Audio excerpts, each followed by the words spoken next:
အားလုံးပဲမင်္ဂလာပါခင်ဗျာ UK Matchday ရဲ့ Facebook နဲ့ YouTube Channel ကနေကြိုဆိုပါတယ်ဒီကနေ့ရဲ့နောက်ဆုံးရအားကစားသတင်းတွေကိုကြည့်ရမယ်ဆိုရင်တော့2019-2020 England Premier League ဘောလုံးရာသီအဆုံးသတ်သွားခဲ့ပြီးနောက် England Premier League ပြိုင်ပွဲရဲ့တရားသီတွင်တူးချင်းစုတွေကိုလေ့လာကြည့်မယ်ဆိုရင်တော့ Leicester City ရဲ့တိုက်စစ်မှု Jamie Vardy ကတရားသီတွင်မှာ23ဂိုးထိသွင်းနိုင်ခဲ့လို့ဂိုးအများဆုံးသွင်းစုကိုရရှိခဲ့တာဖြစ်ပါတယ်Vardy ဟာ Arsenal ရဲ့ Aubameyang နဲ့ Southampton က Danny Ings ဆိုတကိုးအသာရပြီးဂိုးအများဆုံးသွင်းတဲ့ရွှေဖနက်စုကိုရခဲ့တာပါ Manchester City ရဲ့ကွင်းလယ်ဖန်တီးရှင် Kevin De Bruyne ကတော့ Premier League မှာဂိုးဖန်တီးမှုအကြိမ်20ထိရှိလာခဲ့ပြီး Thierry Henry တင်ထားတဲ့စံချိန်နဲ့တူညီခဲ့သလိုအကောင်းဆုံးကွင်းလယ်ဖန်တီးရှင်စုကိုရခဲ့တာပါ Man City ရဲ့ဂိုးသမား Ederson ကတော့ Premier League မှာ16ပွဲထိပေးဂိုးမရှိကစားနိုင်ခဲ့လို့အကောင်းဆုံးဂိုးသမားစုကိုရရှိနိုင်ခဲ့ပြီဖြစ်ပါတယ် Manchester United အသင်းကတော့ Leicester City နဲ့ပွဲမှာပနယ်တီတကိုးထက်ရခဲ့လို့2019-2020 ရာသီတွင်ပနယ်တီစုစုပေါင်း14ကြိမ်ထိရရှိခဲ့တာပါ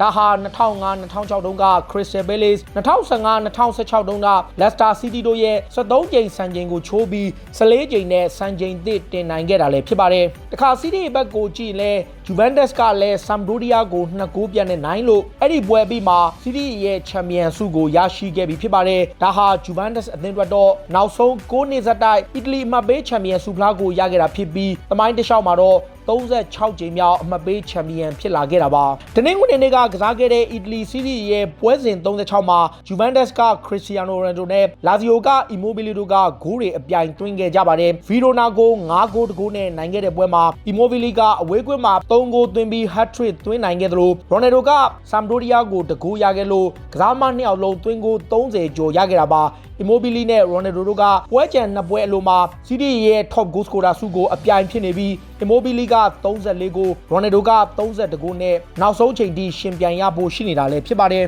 England Premier League လိုပဲ Championship ပြိုင်ပွဲရဲ့လက်ကျန်တန်းတက်ခွင့်တနေရာအတွက် Playoff Semi-Final ပထမအကျော်ပွဲစဉ်မှာတော့ Swansea အသင်းကအဆင့်3နဲ့တန်းတန်းခဲ့တဲ့ Brentford အသင်းကိုတကိုးဂိုးမရှိနဲ့နိုင်ပါတယ်ပထမအကျော်အိမ်ကွင်းမှာကစားတဲ့ပွဲမှာ Brentford ဘက်ကတယောက်ထုတ်ခံရပြီးအိမ်ရှင် Swansea ကပနယ်တီရပြီးမှလွဲချော်ခဲ့တဲ့အာယူကပဲ82မိနစ်မှာအနိုင်ဂိုးသွင်းခဲ့ပြီးပထမအကျော်ကိုအသာစီးရခဲ့တာပါPSG ရဲ့နာမည်ကျော်တိုက်စစ်မှုကြီး Edinson Cavani ကလည်းကလပ်သင်းကနေထွက်ခွာသွားပြီဖြစ်လို့ပေါ်တူဂီကလပ် Benfica ကိုပြောင်းရွှေ့ဖို့သဘောတူညီမှုရခဲ့ပြီဖြစ်ပါတယ်33နှစ်အရွယ်ရှိတဲ့ Cavani ကိုတော့ဥရောပထိပ်တန်းကလပ်တွေကခေါ်ယူဖို့ချိန်ကြိုးပမ်းမှုပြုလုပ်ခဲ့ပေမဲ့လောက်ခလာစာတစ်နှစ်ကိုယူရိုသား20ထိတောင်းဆိုထားတဲ့သူ့ရဲ့လာစာကို Benfica ကပေးဖို့သဘောတူခဲ့တာပါ Premier League ကိုတန်းတက်လာတဲ့ Leeds United ကလည်းသူ့ကိုခေါ်ယူဖို့ကြိုးပမ်းခဲ့ပေမဲ့ Cavani ကိုယ်တိုင်ကယူရိုသား20ရရှိမဲ့ပေါ်တူဂီကိုပြောင်းရွှေ့ဖို့သဘောတူညီမှုရခဲ့တာပါလီဗာပူးကတော့2019-2020ရာသီတွင်စံချိန်တွေများစွာရရှိခဲ့သလိုစုချင်းငွေကလည်းစံချိန်တင်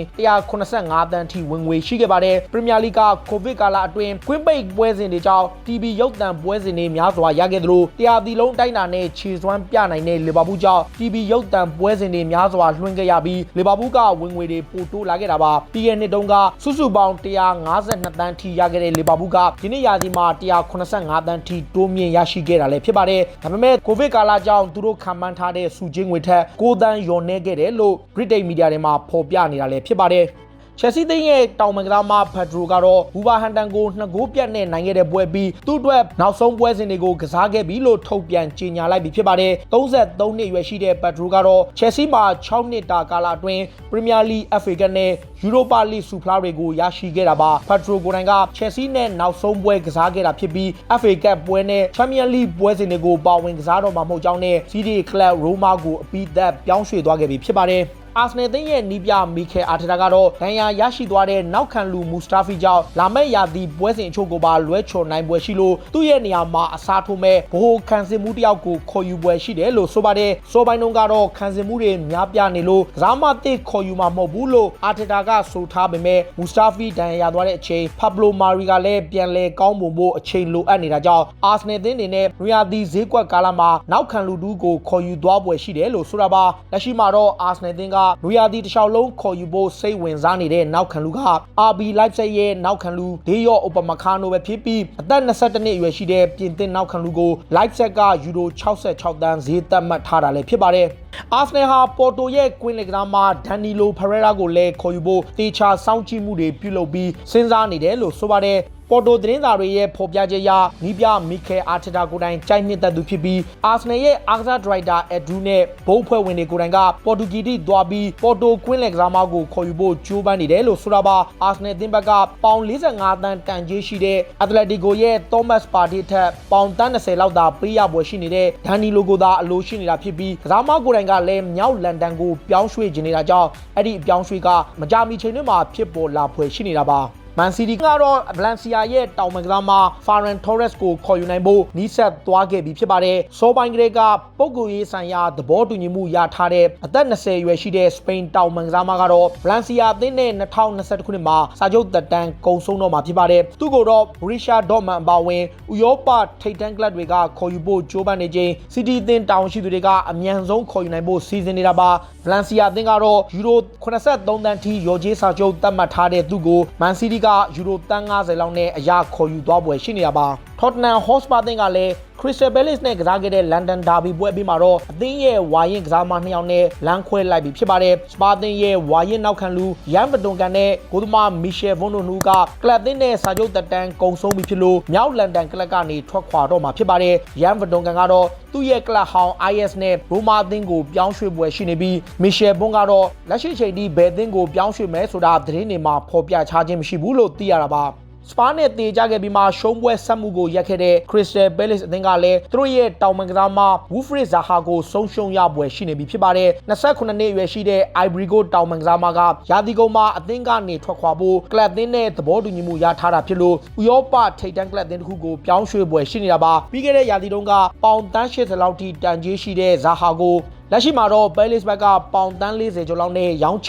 ျပွဲရှိနေပြီးနီးပြရိုင်ဟော့ဆန်ကိုတိုင်ကဇာဟာကိုထွက်ခွာခွင့်ပြုထားပြီးပြီလို့ဆိုတာပါဇာဟာကိုတော့ PSG အသင်းပါဝင်ပရီးမီယာလိထိပ်တန်းကလပ်တွေကခေါ်ယူဖို့စိတ်ဝင်စားနေစေဖြစ်ပါတယ်ရီယယ်မက်ဒရစ်အသင်းကလည်းလာမယ့်နွေရာသီဈေးကွက်အတွင်းမှာကစားသမား18ဦးလောက်ထိအသင်းကနေထွက်ခွာခွင့်ပြုမယ်လို့ဆိုပါတယ်ရီယယ်ရဲ့ဥက္ကဋ္ဌဖလိုရင်တီနိုပီရက်စ်နဲ့နီးပြဇီဒန်ကိုတိုင်ကကလပ်အသင်းဘက်ကမလိုအပ်တဲ့ပိုရှန်နဲ့ကစားသမားတွေကိုရောင်းချမှာဖြစ်သလိုအငားနဲ့ထွက်ခွာခွင့်ပြုမယ်လို့ဆိုထားပြီးကစားသမား18ဦးလောက်ထိကိုထွက်ခွာခွင့်ပြုဖို့ပြင်ဆင်ထားတယ်လို့ဆိုတာပါရီယယ်အနေနဲ့တော့ရီယာဒီမှာကစားသမားအသစ်ခေါ်ယူရတဲ့ရှီရင်ဆွဲကစားသမားတွေကိုသာအဓိကရောင်းထုတ်ဖို့ကိုပြင်ဆင်သွားဖို့ရှိတယ်လို့မာဂါသတင်းစာကဖော်ပြထားတာလည်းဖြစ်ပါတယ်မန်ချက်စတာယူနိုက်တက်ကလည်းဥရောပချန်ပီယံလိဝင်ခွင့်ရရှိခဲ့ပြီးနောက်ရီယာဒီမှာအသုံးစရိတ်ကပေါင်150လောက်ထိသုံးစွဲခွင့်ရရှိတော့မှာဖြစ်ပါတယ်ဗြိတိန်ထုတ် Daily Express သတင်းစာရဲ့ဖော်ပြချက်အရယူနိုက်တက်ရဲ့နီးပြဆိုရှာကိုတိုင်ကကစားမအသစ်တွေကိုခေါ်ယူဖို့ကြိုးပမ်းနေချိန်ဂျေဒန်ဆန်ချိုနဲ့ဂျက်ဂရီလစ်တို့လိုကစားမတွေကိုခေါ်ယူနိုင်ဖို့ကလပ်တင်ဘက်က